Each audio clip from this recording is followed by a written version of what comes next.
Namaskar. A warm welcome to World News, an Indian perspective on All India Radio. This is Ramya and with me is Navnita Adhikari bringing glimpses of the major developments of the day from across the globe.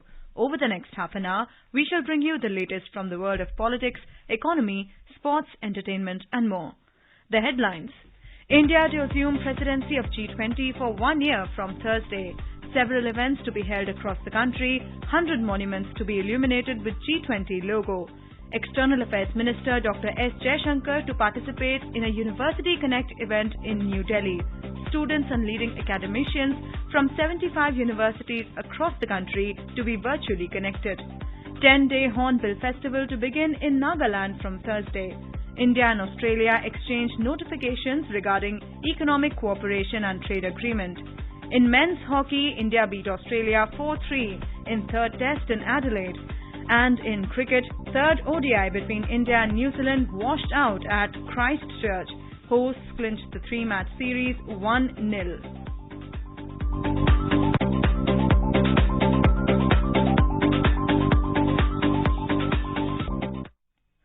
We begin the world news with an Indian perspective with stories in the run-up to India assuming the presidency of the G20 from Thursday. During the course of its one-year presidency, India will be holding about 200 meetings in 32 different sectors in multiple locations across the country. The G20 summit, to be held in September next year, would be one of the highest-profile international gatherings to be hosted by India. AIR News Desk recounts the facts about G20.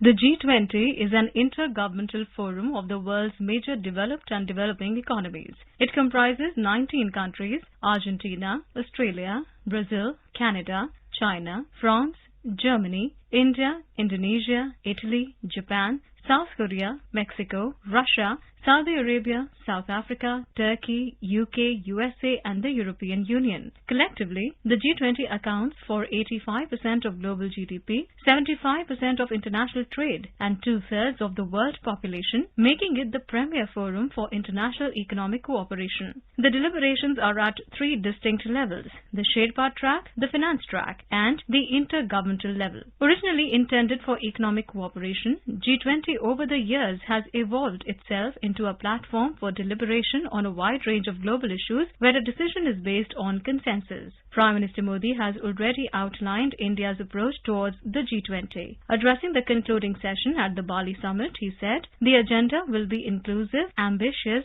decisive and action-oriented. आज आवश्यकता है कि विकास के लाभ सर्वस्पर्शी और सर्वसमावेशी हो। हमें विकास के लाभों को ममभाव और समभाव से मानव मात्र तक पहुंचाना होगा।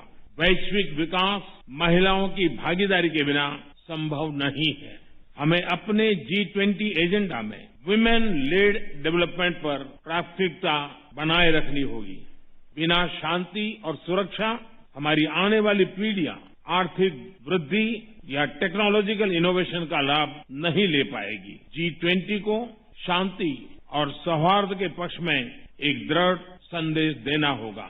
यह सभी प्राथमिकताएं भारत की G20 अध्यक्षता की theme one earth, one family, one future में पूर्ण रूप से समाहित है। Prime Minister Narendra Modi unveiled the logo, theme and website of India's G20 presidency. The theme of India's G20 presidency, Vasudhaiva Kutumbakam or One Earth, One Family, One Future, is drawn from the ancient Sanskrit text of the Maha Upanishad. Essentially, the theme affirms the value of all life, human, animal, plant and microorganisms and their interconnectedness on planet Earth and in the wider universe. The G20 logo draws inspiration from the vibrant colors of India's national flag, saffron, white and green and blue. It juxtaposes planet Earth with the lotus, India's national flower that reflects growth amid challenges. The Earth reflects India's pro-planet approach to life, one in perfect harmony with nature. Below the G20 logo is Bharat, written in the Devanagari script.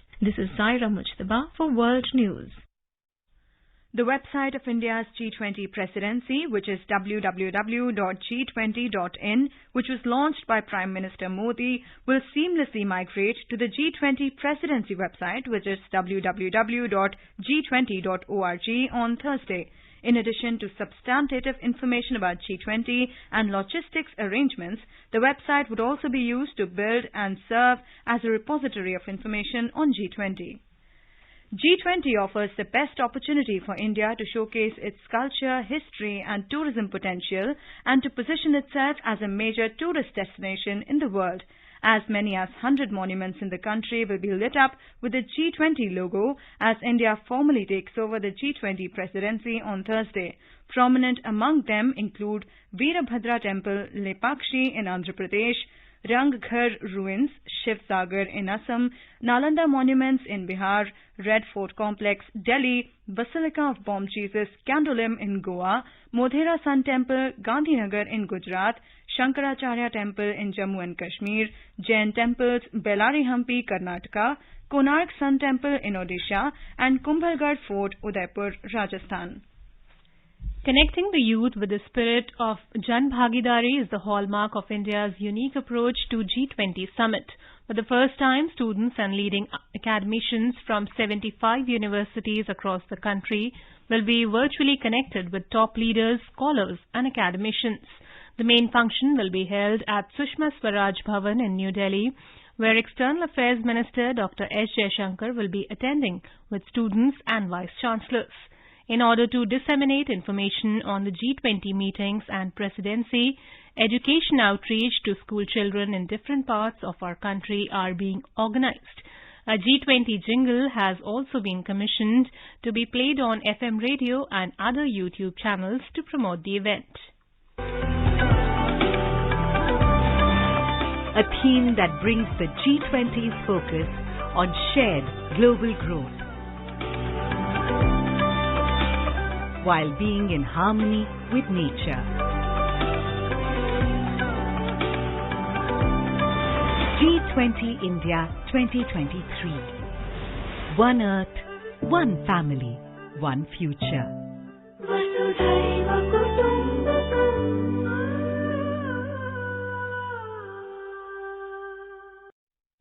The G20 presidency tenure of India will also be marked with celebrations at the Hornbill Festival in Nagaland. The colourful annual event will showcase the rich traditions of a northeastern state in India. The 23rd Hornbill Festival 2022 will be held at Naga Heritage Village Kisama from December 1 to 10th. Vice President of India Jagdeep Dhankar will grace the inaugural function of the festival as the chief guest. Advisor for Tourism, Art and Cultural Department H. Kenovi Yoputhomi informed that Ambassador of France to India Emmanuel Lennon and Trade Commissioner for South Asia and British Deputy High Commissioner for Western India Alan Gemmell and Australian High Commissioner to India Barry O'Farrell AO will also attend the inaugural program as honoured guests. Ambassador of Bulgaria Eleonora Dimitrova, Chief of Navy Staff Admiral Hari Kumar, Director External Affairs South Asia Office Ricket and President All India Football Federation Kalyan Chaube will also attend the festival. More from our Kohima correspondent. Nagaland is all set to host the biggest cultural extravaganza, the Hornbill Festival. This festival will be held at the Naga Heritage Village, Kisama, about 12 kilometers from Kohima. In the 10 days festival, visitors will get the opportunity to catch a ringside view of all the Naga tribes, their culture and distinctiveness at one place. A total of 132 stalls will be set up in Kisama, wherein 100 stalls will be taken up by the micro, small and medium enterprises and 32 temporary stalls. Besides the daily cultural events, a host of activities such as Hornbill Music Festival, Photo Fest, fashion shows, adventure sports, night carnival, horticulture are lined up in this 10 days festival. This is Asanyo from AIR News from Kohima.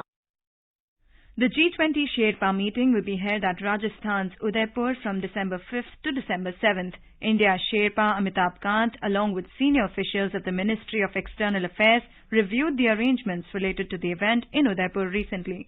In a meeting with senior officials, he said that G20 Sherpa meeting will help in projecting Udaipur as an international tourist destination. Sherpa Amitabh Kant appreciated the efforts of the district administration for the preparations related to the event. Talking to AIR News, former diplomat Dileep Sinha termed India's assuming the chairmanship of G20 as a great opportunity for the country. The G20 presidency is important for India because this is the first time that India will be taking over the presidency of this organization. It's a very important organization because it deals with policy coordination among the largest economies in the world to ensure financial stability, to promote economic stability, and to move towards greater financial regulation of sectors that are largely unregulated today. India's in this year during its presidency would be to showcase India's achievements and also to give voice to the views of developing countries since they are not represented in the G20, particularly the smaller countries, and ensure that their interests are protected and promoted at the highest level when these leaders meet, and the policies and the decisions that they agree upon ensure that the necessary financial flows that are required for development of the developing countries and the economic stability that all countries require for their development is ensured and is promoted. President of Sri Lanka India Society, Kishore Reddy, has said that the Indian presidency of G20 is a great opportunity for the countries not represented in the forum. Speaking exclusively to our special Colombo correspondent, Mr. Reddy was confident that India will safeguard interests of countries like Sri Lanka also at the forum.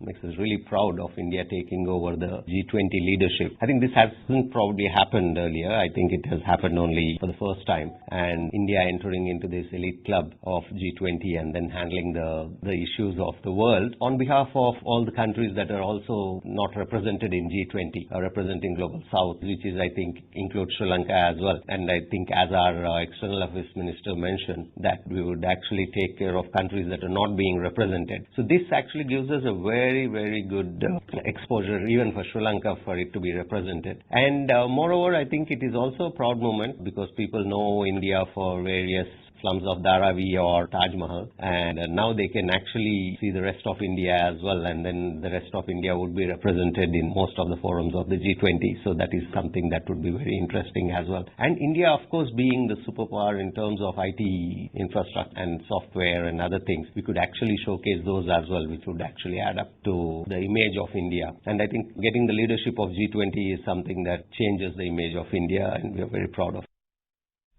Mr. Reddy said that the perception of India will widen because of the meetings at several locations that are lined up in the coming year. He added that the Indian expertise in IT sector will give a major boost to India's image globally.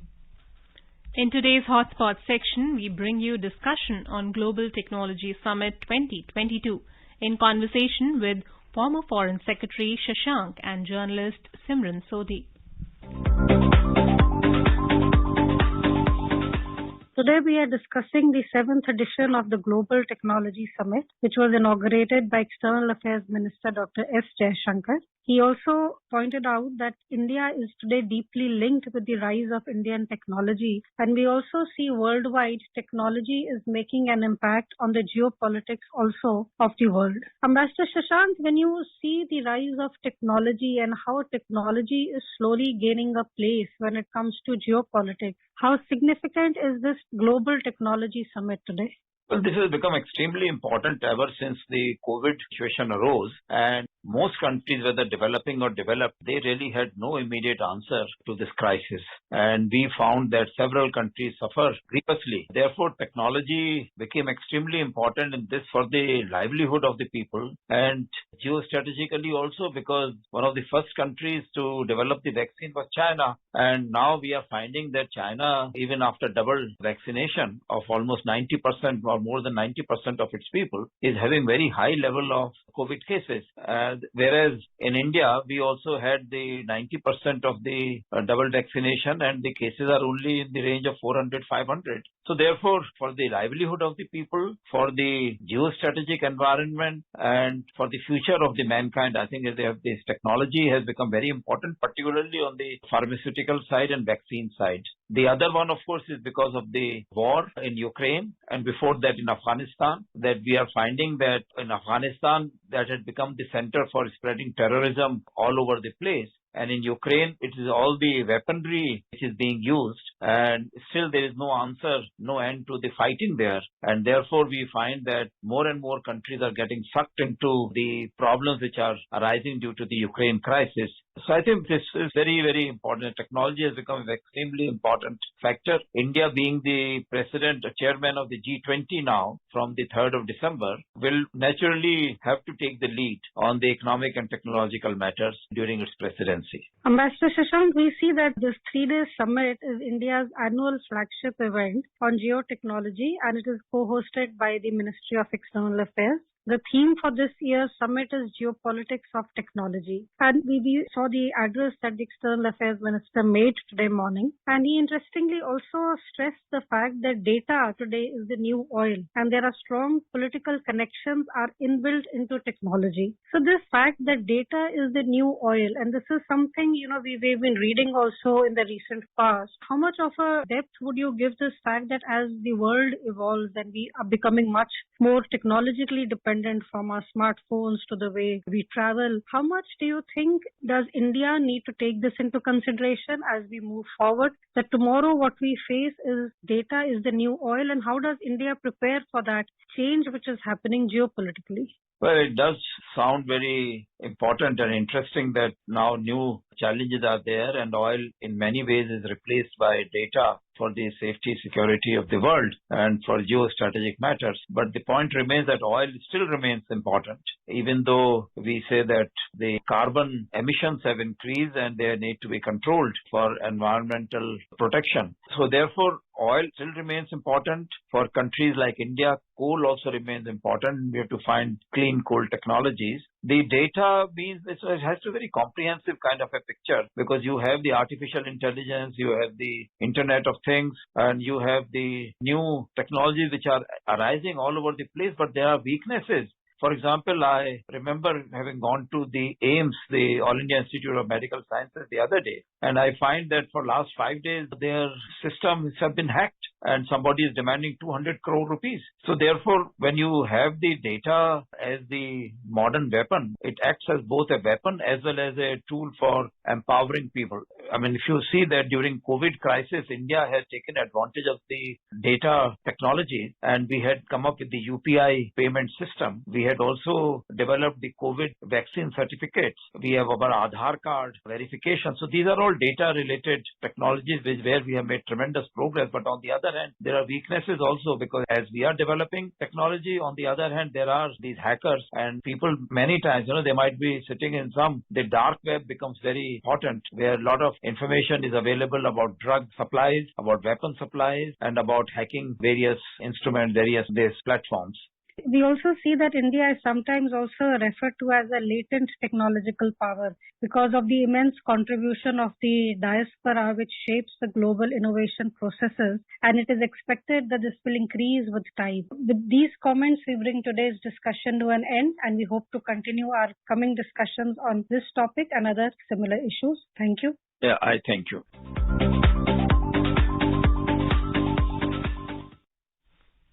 This is All India Radio giving you the world news. Welcome back to World News. India and Australia have exchanged written notifications regarding the India-Australia Economic Cooperation and Trade Agreement, ECTA. The ECTA will enter into force on 29th December. Commerce and Industry Minister Piyush Goyal said in a tweet that India and Australia have consolidated their long-standing partnership. He added that it is the dawn of a whole new era for businesses and people of both nations. The India-Australia ECTA will significantly enhance bilateral trade in goods and services, create new employment opportunities, raise living standards, and improve the general welfare of the people. Duties on 100% tariff lines are to be eliminated by Australia under the agreement. The total bilateral trade will cross $45 to $50 billion in 5 years from existing $31 billion.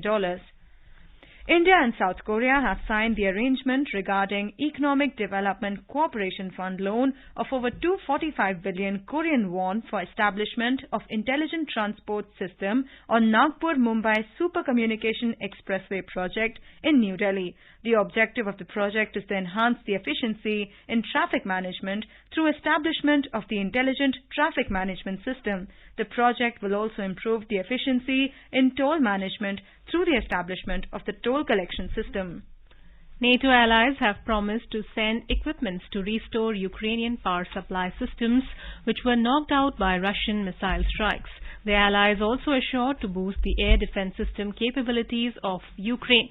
Foreign ministers from the NATO alliance, including U.S. Secretary of State Antony Blinken, began a two-day meeting in Bucharest yesterday, seeking to sustain Kiev's military through a coming winter campaign. Ukraine President Volodymyr Zelensky said that Russian forces were attempting to advance in multiple regions. Meanwhile, NATO Secretary-General-Chief Jens Stoltenberg also said that the military alliance expects more missile attacks on Ukraine. In Australia, more than 33,000 COVID fines will be withdrawn or refunded in the country's most populous state of New South Wales after a court deemed them invalid. A legal advocacy group challenged the pandemic-era fines on the basis they were too vague. The fines were issued for a range of alleged offences from carpooling to attending a public gathering. They ranged from $1,000 to $3,000. Shortly after the decision was given by New South Wales Supreme Court, the Commissioner of Fines Administration withdrew 31,121 of the 62,138 fines. In a statement, Revenue NSW said it prioritized the health and safety of residents during the pandemic. High Commissioner of India to Bangladesh, Pranay Verma, has paid an introductory call on Prime Minister Sheikh Hasina at her official residence, Ganabhavan in Dhaka. A social media post issued by the High Commission of India in Dhaka said that Mr. Verma conveyed greetings of Prime Minister Modi to Prime Minister Hasina and discussed the implementation of outcomes following her state visit to India in September. Prime Minister Sheikh Hasina's Deputy Press Secretary K.M. Shekhawat told media after the meeting that Prime Minister Hasina said Bangladesh never allowed its soil to be used for terrorism. She said terrorism has no religion or boundary. Prime Minister Hasina urged Indian businessmen to invest in Bangladesh in the 100 economic zones established in the country. Ambassador at Large Mohammad Ziauddin and Prime Minister's Principal Secretary Dr. Ahmed Kaikus were present during the meeting. The Sensex and the Nifty today closed at record high. Both indices rose more than 0.5%. Both stocks gained amid positive cues from global share markets. Extending gains for the 7th session in a row, the BSE Sensex finished above the 63,000 mark, while the Nifty settled above the 18,750 level. A report from our business desk.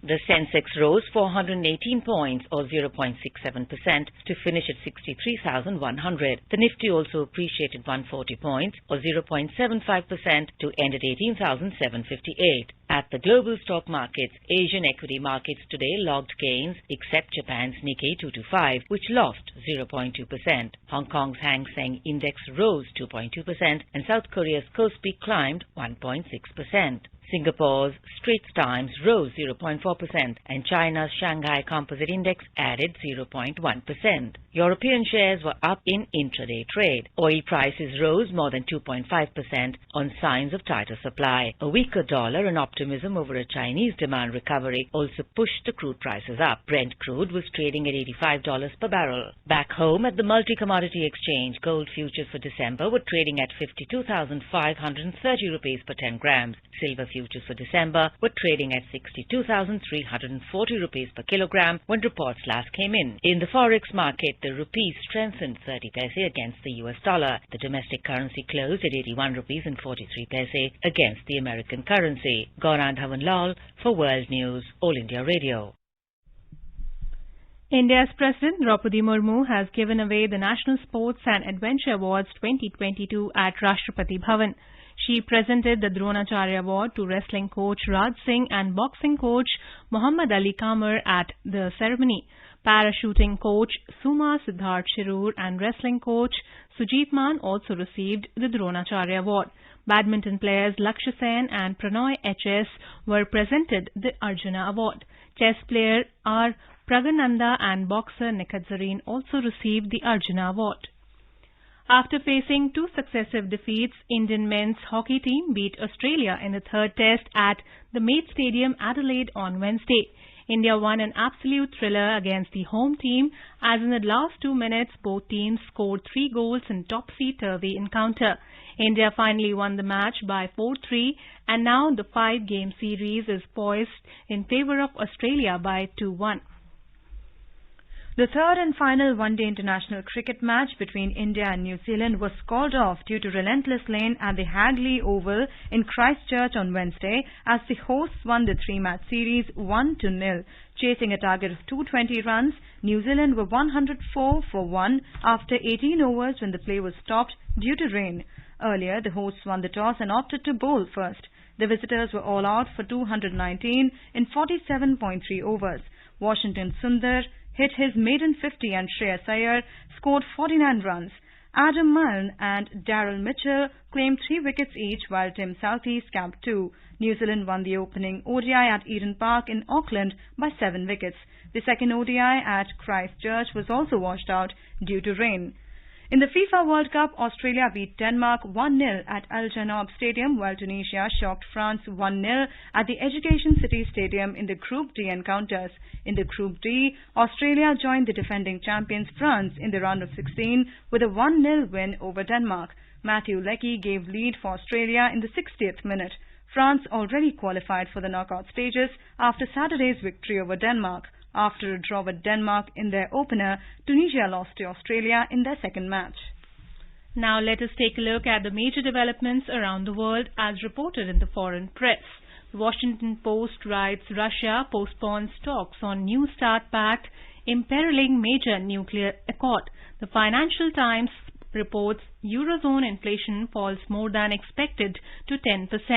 The Guardian writes that killer of South African anti-apartheid leader Chris Hani stabbed in jail. Japan Times reports that Russia is firing unarmed missiles to deplete Ukraine air defense. The Khabar Hub writes that former Chinese leader Jiang Zemin dies at 96.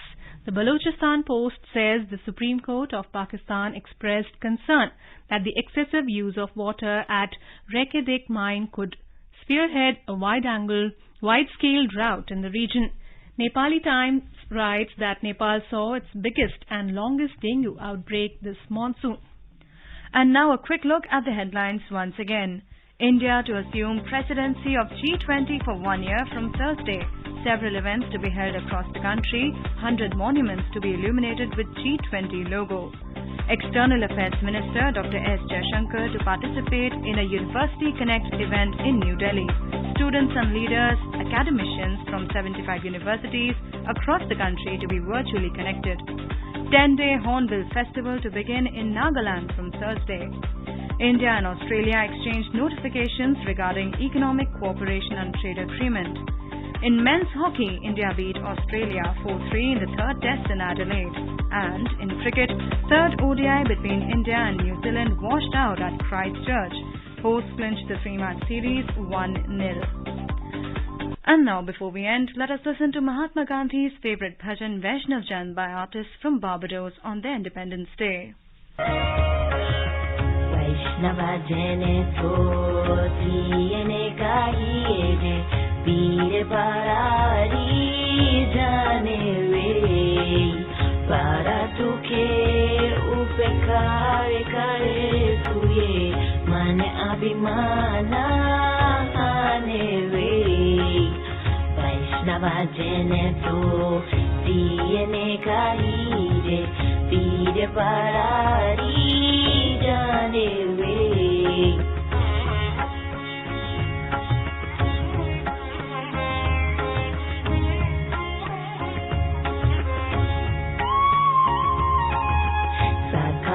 Lokama sone one day ninda nakave anyway Kachamana Nishtalarake Daina Daina Daina Ni Teniwe Vaishnava Jeneto Tene Kaije Pideva. And with that, we end this bulletin. We'll be back at the same time tomorrow with the next edition of World News.